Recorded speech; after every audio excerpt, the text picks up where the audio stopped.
Well, COVID has impacted us just like every other community and every other business in a tremendous way. We've been closed for about 2 months.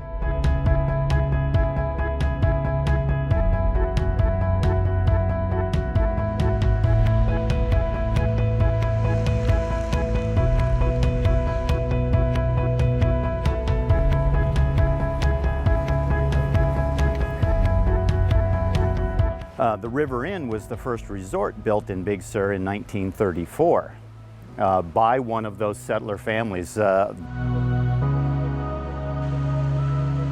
right now it should be very busy. It's not. We are concerned about, how do we get through next winter is really what I'm looking toward, given the fact that this summer we're not going to have the ability to make the amount of money that we normally would. And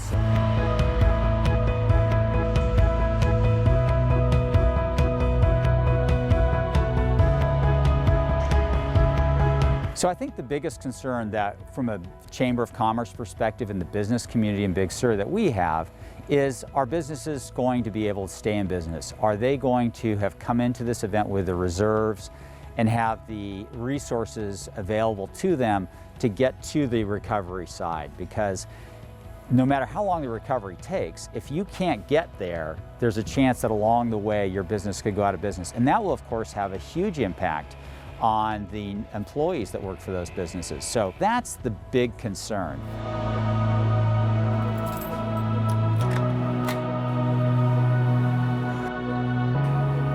we have done the best we can to anticipate what the rules will be when we're allowed to open for in-house dining, Daniel. And the first thing that we'll need to do once we're allowed to open is kind of see what the demand is. What's the public's appetite to come out and socialize again. And so